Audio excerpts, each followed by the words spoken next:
শাক আজকে রান্না করব সর্ষার শাক। কড়াই বসিয়ে দিয়েছি ধুয়ে, কড়াই গরম হয়ে গেছে, দিয়ে দেব তেল। ভেঙে নিয়েছি, ভালো মতো বেছে নিয়ে তারপরে ধুয়ে তারপরে কুচি কুচি করেছি। গরম হয়ে গেছে, দিয়ে দেবো 3টা শুকনো লঙ্কা। শুকনো লঙ্কা একটু ভালো করে ভেজে নেব আগে।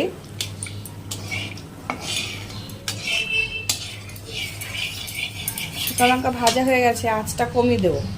এখন দেবো কালো জিরা। বড়িগুলোর মধ্যেই একটু লবণ দিয়ে নেব, বড়িগুলো ছেড়ে দেবো। আঁচটা কমানোই থাকবে। ভাজা হয়ে গেছে, এখন দিয়ে দেবো শাক।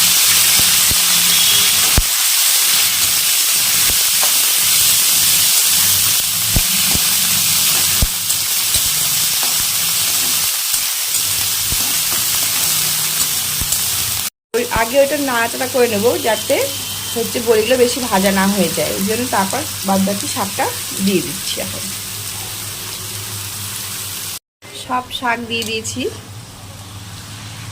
এখন হালকা নাড়াচাড়া আগে এখন লবণ আর হলুদটা দিয়ে দেব।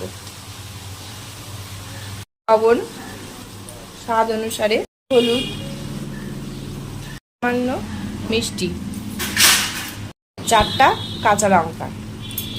এখন ভালো করে নাড়াচাড়া করে নিতে হবে। গ্যাসের আঁচটা কিন্তু বাড়িয়ে দিয়েছি, কেন শাক থেকে অনেক জল বেরিয়েছে।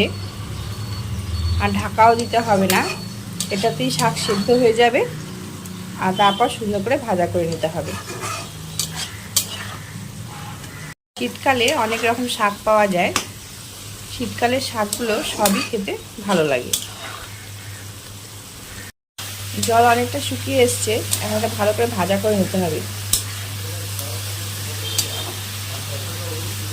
আবার আঁচটা কমিয়ে রান্না করতে হবে শাকটাকে, নাহলে শাক পুড়ে যাবে, ভালো মতো ভাজা হবে না।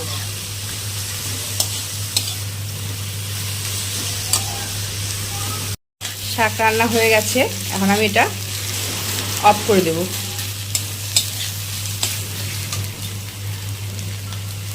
গ্যাসটা অফ করে দিলাম, রান্না এটা হয়ে গেছে। শাক হতে হতে আর একটা কড়াই আমি আলু ভাজা বসিয়ে দিয়েছিলাম, ঝিঙা পোস্ত করবার জন্য। আর এই যে পোস্ত রেডি করেছি। একটা ভিডিওতে এই রান্নাটা নিয়ে আসবো। আজকের মতো টাটা।